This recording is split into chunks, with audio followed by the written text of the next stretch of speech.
요즘 욜로족이 많이 생겼다고 하는 얘기를 여러분들이 들으셨을 겁니다. 욜로라고 하는 것은 지금 내가 원하는 대로 내 행복한 대로 그렇게 살아가자. 이 욜로족이라고 합니다. 그래서 나이가 좀 드신 분들은 지금 힘들어도 열심히 노력을 해서 집을 사고 저축을 해가지고 자녀들에게 물려주고 노후를 좀 잘 살자 이런 생각을 가졌었는데 이 욜로족들은 그렇지 않다는 거예요.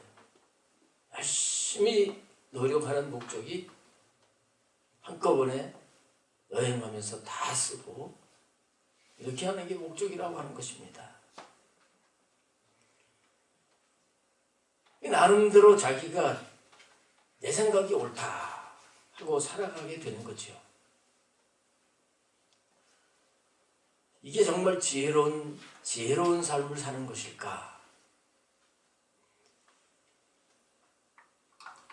내가 지금 지혜롭게 사는 것 같아도 나중에 인생을 지나게 되면 그렇지 못하다 하고 후회할 사람들이 많이 있을 겁니다.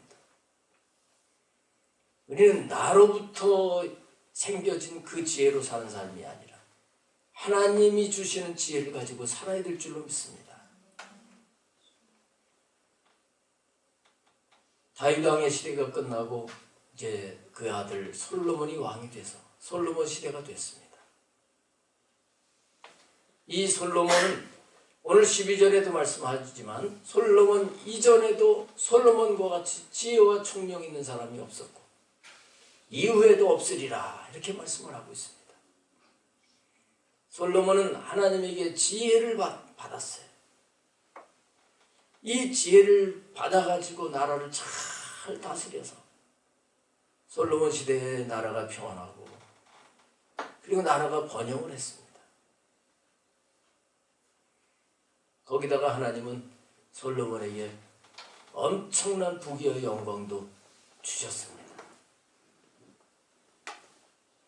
오늘 자리에 계신 여러분들이 솔로몬이 받은 지혜를 하나님으로부터 받아서 살게 되시기를 축복합니다. 하나님이 주시는 지혜를 가지고 살아야 돼요. 하나님은 지혜의 하나님이십니다. 지혜의 영이십니다. 이 지혜의 영을 받아서 살 때 우리는 놀라운 삶을 살 수 있게 되는 거예요. 그러면 어떻게 해야지 이 지혜로 솔로몬과 같은 그런 삶을 살 수 있을까? 오늘 본문에서 하나님 우리에게 그걸 가르쳐주고 계셔요. 그 첫 번째가 3절에 찾아볼 수 있는데 3절에 보면 솔로몬이 여호와를 사랑하고 그의 아버지 다윗의 법도를 행하였으나 이렇게 말씀합니다. 여호와를 사랑하고 다윗처럼 하나님의 법도 하나님의 말씀대로 살았다는 겁니다. 이렇게 살 때 하나님이 우리에게 지혜를 주시는 거예요. 수많은 사람들이 하나님 사랑하는 것이 아니라 세상을 사랑합니다. 그리고 내 마음대로 살아갑니다. 그게 지혜로운 삶이 아니라는 거예요. 잠언 9장 10절 말씀 잘 아시죠? 여호와를 경유하는 것이 지혜의 근본이요 거룩하신 자를 아는 것이 명철이니라 이렇게 말씀을 합니다. 하나님을 경유한다는 것은 하나님을 사랑하는 마음을 갖으면서 그 하나님 앞에서 마음을 조아려 살아가는 이 삶입니다. 솔로몬은 그렇게 살았다는 거예요.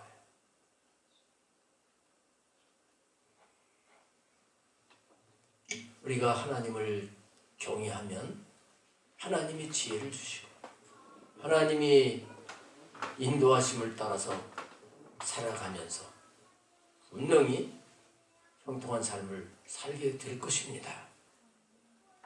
솔로몬이 그렇게 살았다는 거예요. 우리 예수님께서도 요한복음 14장 21절과 23절에 보면 나를 사랑하는 자는 나의 계명을 지키리니 이런 말씀을 하십니다. 솔로몬은 하나님을 사랑을 하면서 하나님의 계명을 지켰어요. 우리들도 예수님을 사랑한다면 예수님을 사랑하면서 주님의 말씀을 따라서 살아야 됩니다. 네, 이렇게 살면 주님이 약속을 하셨어요. 아버지도 그를 사랑할 것이요.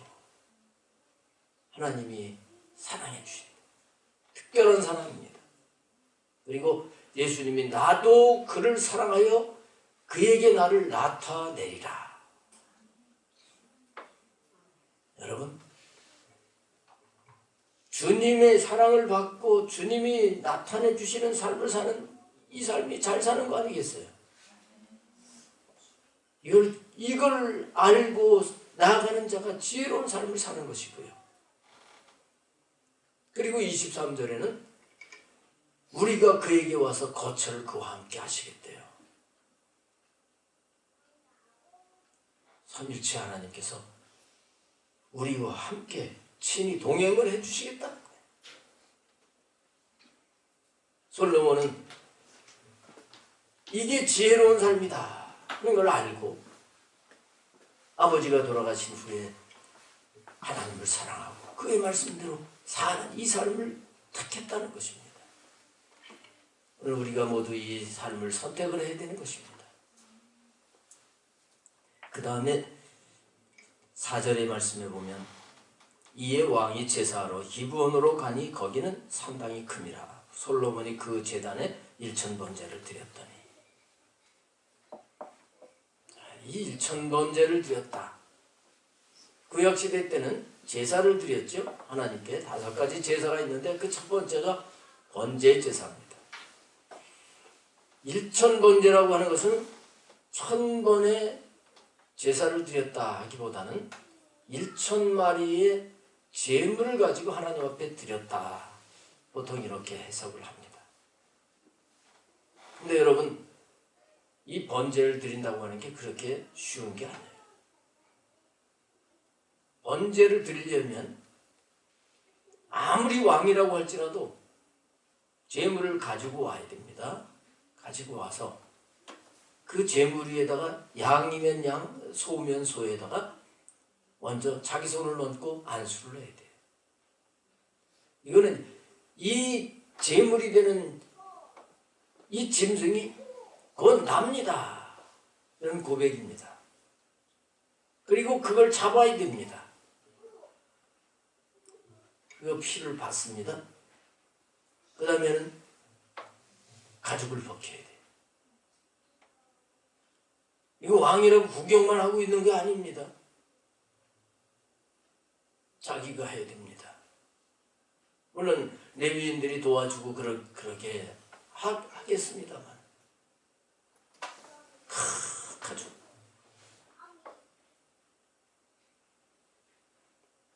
저는 토끼를 잡아본 경험이 있어요.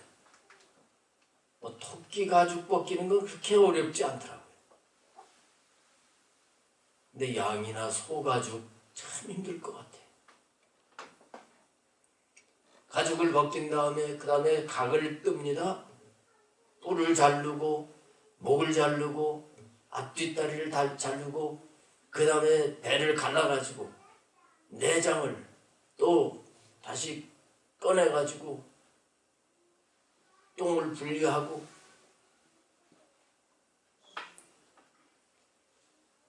이걸 이제 들어다가 번제단 위에다가 올려서 태워서 올리는 게 이게 번제입니다. 이걸 1000마리를 했다 생각해 보세요. 쉬웠겠어요? 어려웠겠어요? 보통이 아닙니다. 오늘 우리가 이 번제나 5가지 제사를 드리지 않아요. 그러나 우리는 예배를 잘 드려야 된다는 걸 알 수 있습니다.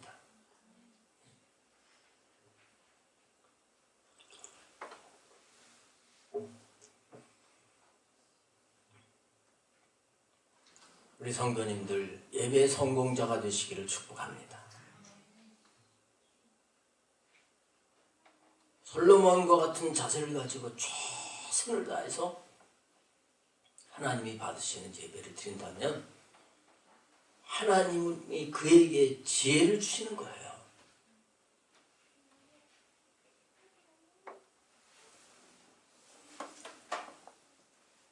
하나님은 예배를 받으시는 분이고 예배를 잘 드리는 자를 찾으시는 분이십니다.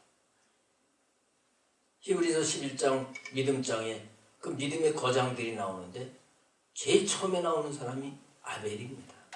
이 아벨은 하나님이 받으시는 예배를 드려요. 믿음의 거장 가운데 포함된 사람이에요. 예수님께서 요한복음 4장에서 하나님이 예배하는 자를 찾으신다고 하셨는데 하나님은 영이시기 때문에 영과 진리로 예배하는 자를 찾으신다. 우리가 이 예배를 형식적으로 드려가지고는 하나님의 은혜로 살 수가 없습니다. 예배를 하나님이 받으시도록 최선을 다해서 드려야 돼요.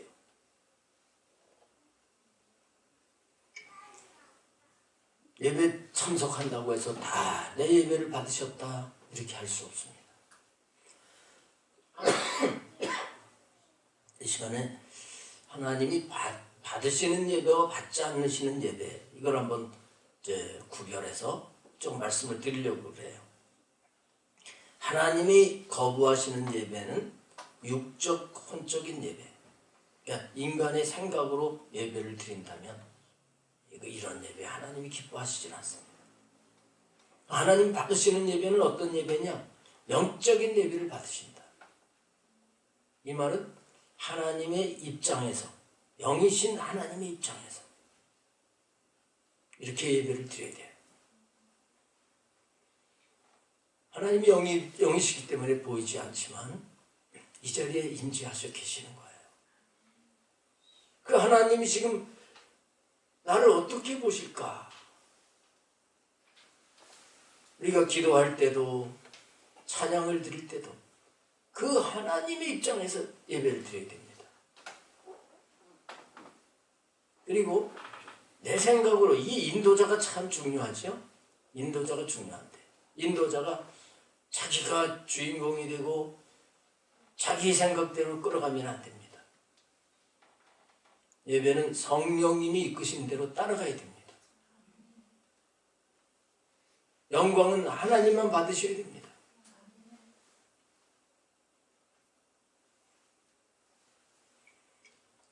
그렇지 않다고 하면 그 예배는 하나님이 받으실 예배가 아닐 수 있어요.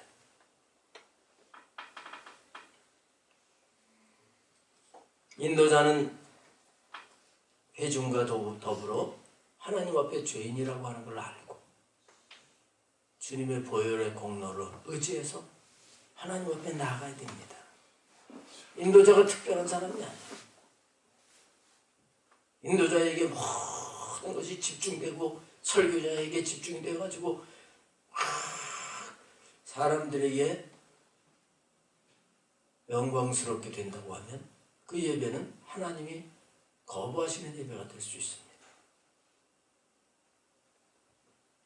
하나님이 주체가 되셔야 되고요. 오직 성령님이 주관하시는 대로 우리 모두는 하나님 앞에 나아가야 되는 것입니다. 하나님이 기뻐하시지 않는 예배는 눈과 귀와 혼이 좋아하는 예배입니다. 눈으로 휘황찬란하고 이 내 귀에 듣기에 좋아하고 우리는 그걸 좋아하면 안 돼요. 하나님이 기뻐하시는 예배는 우리 영혼이 기뻐하고 즐거워하는 예배입니다. 영이신 하나님 앞에 예배를 드리면서 그 하나님을 완전히 향해서 올려드린다면 우리는 이 영에서부터 기쁨이 올라올 거예요. 그러나 내 눈이나 귀, 내 혼이 즐거워한다고 하면 예배를 드리고 나가서는 뭔가 공허하고 허전할 거예요. 그러나 내 영혼이 기뻐하면서 예배를 드리게 되면 여기 이 결과가 성령님이 역사하신 것이기 때문에 사랑할 마음이 생기게 되고 사랑 희락이 올라오게 되고 화평이 있게 되고 까짓것 참는다 하고 이 인내가 생기게 되고 성령의 열매가 맺혀질 줄 믿습니다. 솔로몬처럼 우리가 1000마리의 제물을 가지고 예배를 드리는 건 아니지만 우리는 그렇게 찬양을 드릴 때, 기도를 드릴 때 최선을 다해서 하나님이 받으시느냐 안 받으시느냐 이걸 알고 예배를 드려야 됩니다. 그래서 하나님이 받으시는 예배를 드리기만 하면 그분이 함께 하셔서 우리에게 역사하실 거예요. 1000번제를 드렸을 때 어떤 일이 일어나게 되었습니까? 5절에 보면 기브온에서 밤에 여호와께서 솔로몬의 꿈에 나타나시니라. 하나님이 이르시되 내가 네게 무엇을 줄꼬 너는 구하라. 이렇게 말씀을 하십니다. 여기서 우리는 솔로몬이 꿈에 하나님을 만났다 하는 이 꿈을 잘 이해를 해야 됩니다. 꿈은 개 꿈이 있고 진짜 꿈이 있어요. 개들도 꿈 꾸는 거 여러분 아시죠? 따뜻한 날 개들이 양지 쪽에서 이렇게 잠을 잘 때 보면요, 저 개가 꿈을 꾸는구나 하는 걸 알게 됩니다. 꿈을 꿔요. 자면서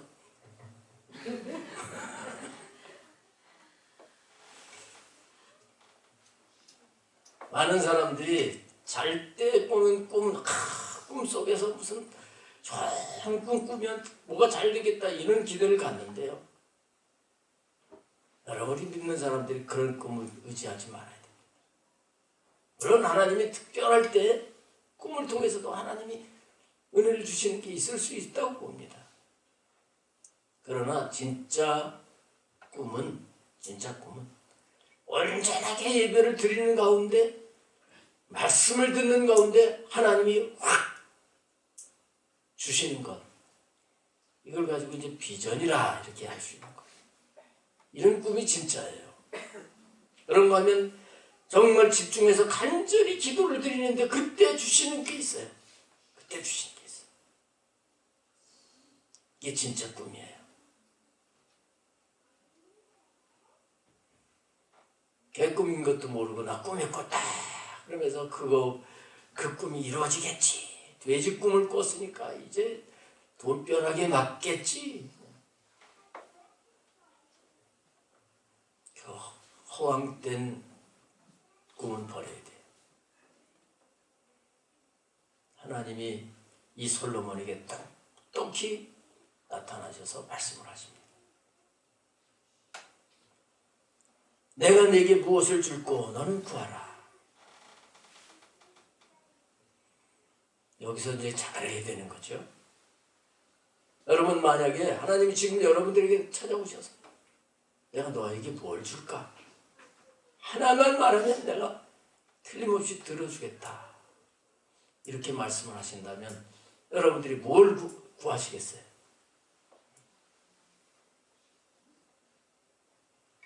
재밌는 얘기 있잖아요. 어떤 사람이 요술 항아리를 주웠는데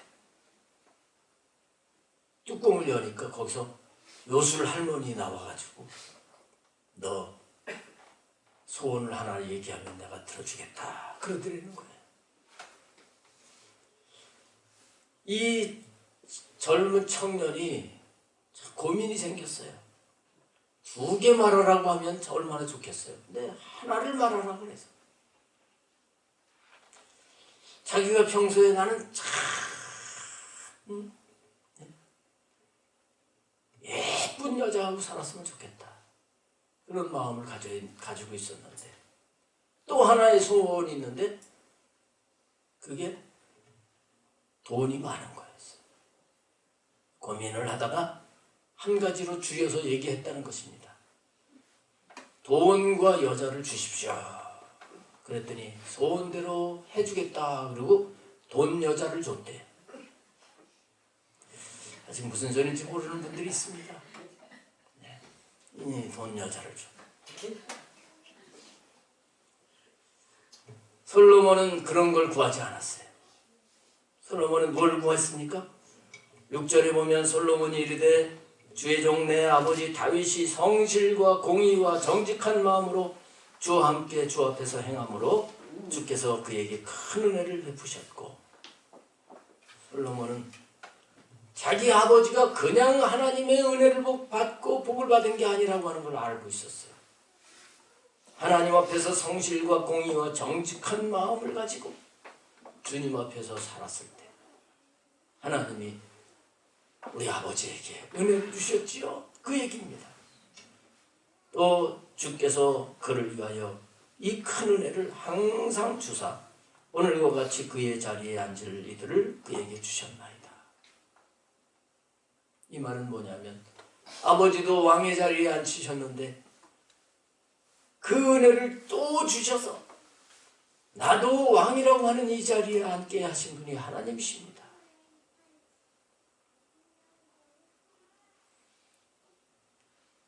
하나님 앞에 지금 지혜를 받은 상태는 아니지만 참 하나님 앞에 말씀드리는 거 얼마나 지혜로워요. 이걸 한마디로 하게 되면 뭡니까? 우리 아버지도 하나님의 덕으로 하나님의 은혜로 잘 살게 됐고 내가 왕이 된 것도 하나님의 큰 은혜로 된 겁니다. 그 얘기입니다. 이 말 속에는 하나님이 세우지 않으면 왕이 될 수가 없습니다. 난 그런 사람입니다.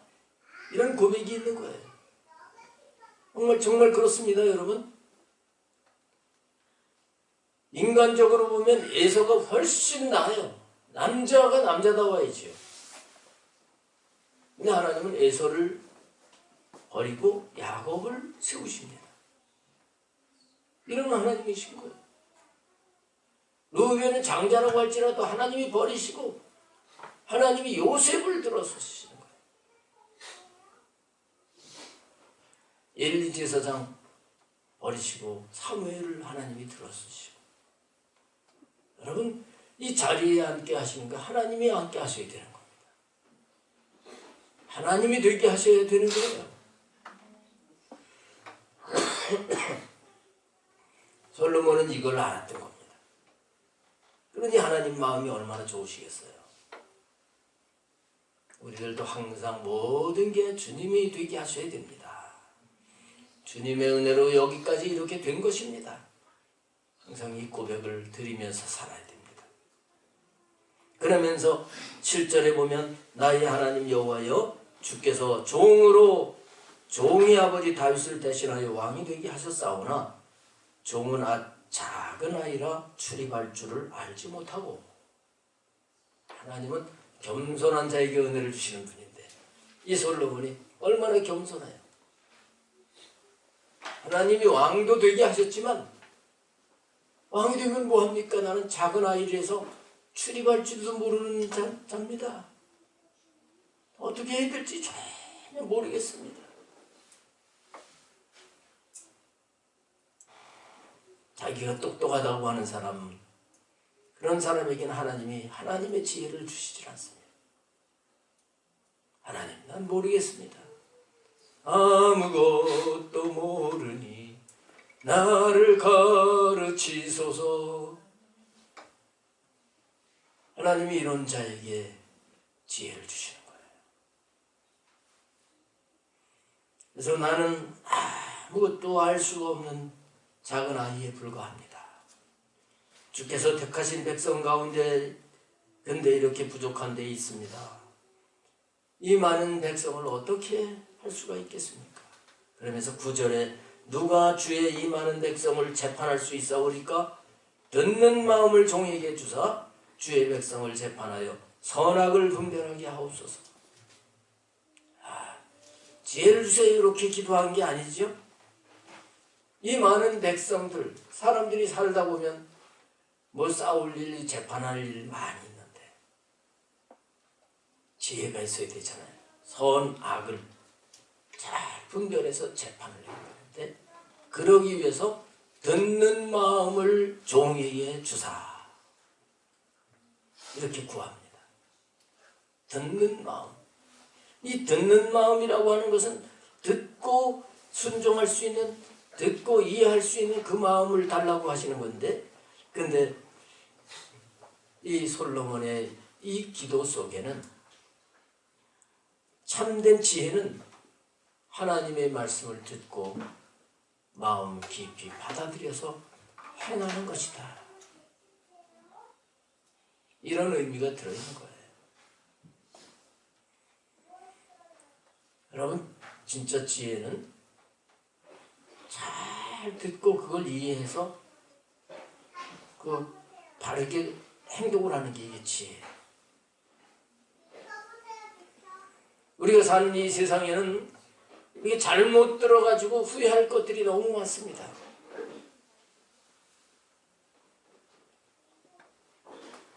다윗이 이제 등장을 하는 사무엘상 16장, 17장에 보면 그때 당시에 블레셋이 이스라엘을 쳐들어왔어요.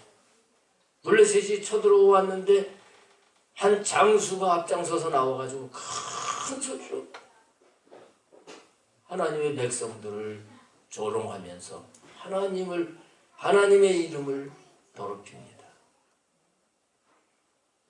누구예요? 골리앗이요. 또 40일 동안 그랬다 그랬습니다. 이 골리앗이 언덕에 서가지고 야 이스라엘 백성들을 들어라. 너희들 중에 나와 싸울 자 있으면 나와라. 너희들이 하나님을 믿는다고 그러는데 너희들이 믿는 신은 아무것도 아니다.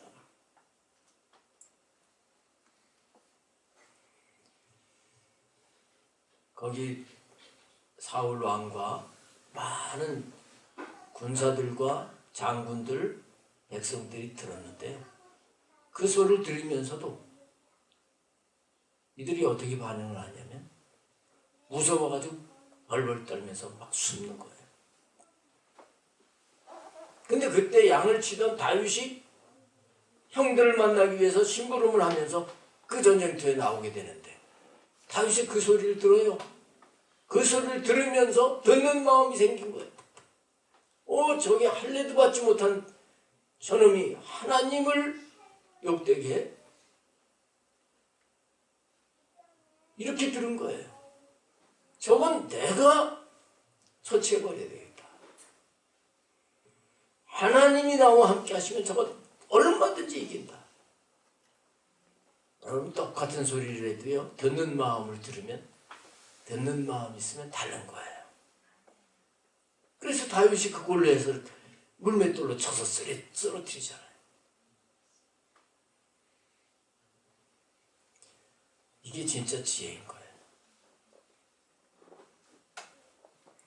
오늘 본문 뒤에 나옵니다마는 청기 두 여자가 아들을 낳았는데 한 여자가 자다가 깔아뭉개가지고 죽였어요. 근데 살짝 자는 동안 죽은 아이를 바꿔치기를 한 거예요.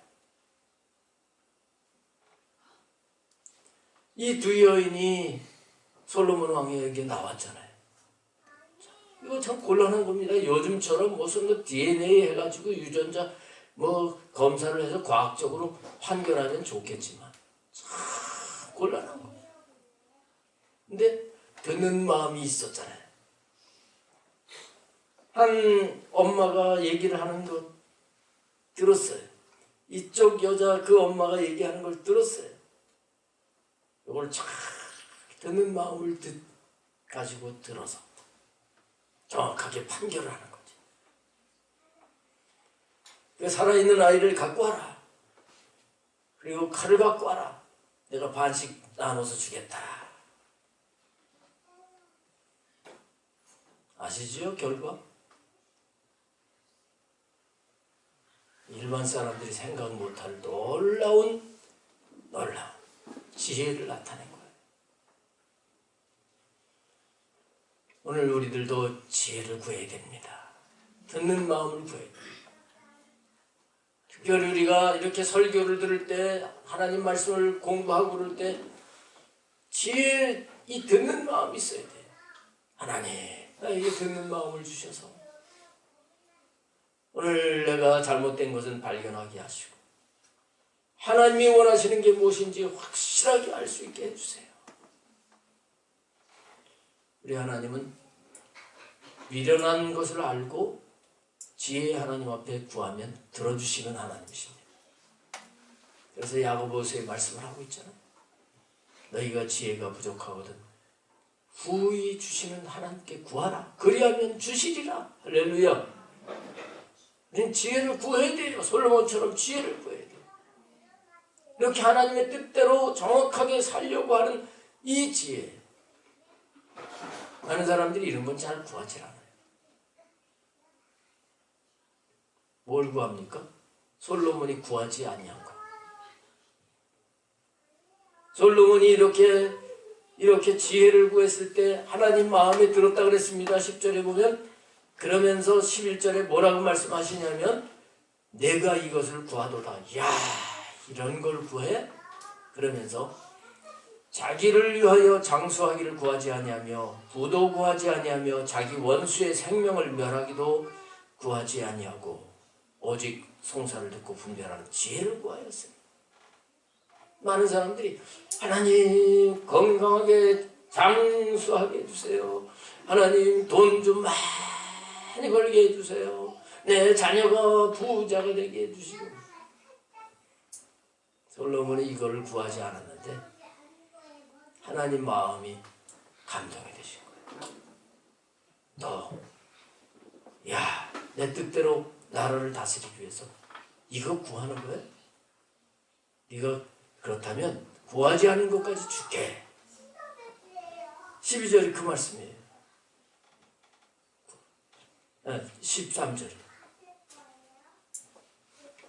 내가 만일 13절에 내가 구하지 아니한 부와 영광도 내게 주노니. 예수님이 말씀하신 거나 똑같죠? 너희는 먼저 그 나라와 그의 의를 구하라. 그리하면 이 모든 것을 너희에게 더하시리라. 우리는 솔로몬처럼 하나님의 나라와 그 뜻을 따라 살기를 구해야 됩니다. 그러면 무엇을 먹을까 마실까 입을까 염려하지 말라 하시고 그런 세상 사람들이 염려하는 것들을 더해 주신다고 하셨어요.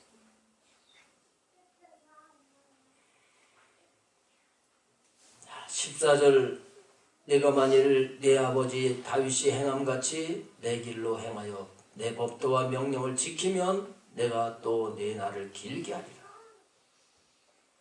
지금도 앞에 말씀에 솔로몬이 하나님을 사랑하고 말씀대로 살고 있지만 하나님이 또 말씀을 하시는 겁니다. 너 앞으로도 계속 말씀대로 살면 내 날이 길게 하리라.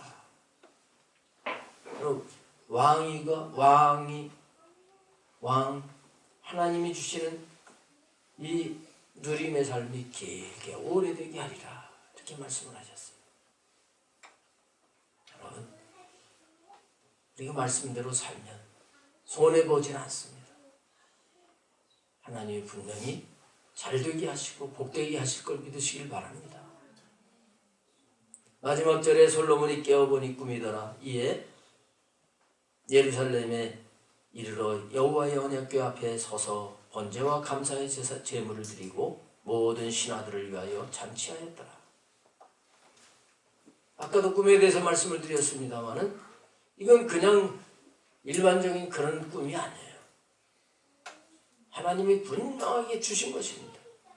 그래서 그는 언약궤 앞에 서서 번제와 감사의 제물을 드렸다. 솔로몬은 감사하는 사람이었던 걸 알 수 있습니다. 그럼 원망불평을 하면요, 이 뇌의 기능이 원활하지 못하게 돼요. 감사하고 작은 것도 하나님 감사합니다. 하나님의 은혜입니다. 그러면 하나님이 그런 자에게는 지혜를 더하시는 거예요. 여러분 주변에서 봐도 알아요. 그냥 투덜투덜 원망불평하고 이러는 사람들. 그 행동이 미련한 걸 볼 수 있게 돼요. 솔로몬은 하나님의 은혜를 받고 감사의 제사, 제물을 드렸던 것. 그리고 신하들과 함께 잔치를 벌였다는 거예요. 이웃과 함께 그 은혜를 나누고 했다는 거예요. 여러분, 오늘 이 지혜왕 솔로몬, 어떻게 해서 그렇게 위대한 솔로몬 안 믿는 사람들까지 알 수 있는 그런 사람이 되었을까? 오늘 본문 말씀을 통해서 우리는 확실하게 알 수 있습니다. 우리가 이 솔로몬과 같은 하나님에 대한 이 자세를 우리 삶에 적용을 한다고 하면 하나님께서 우리들에게도 놀라운 지혜를 주시고 우리를 통해서 하나님을 영원히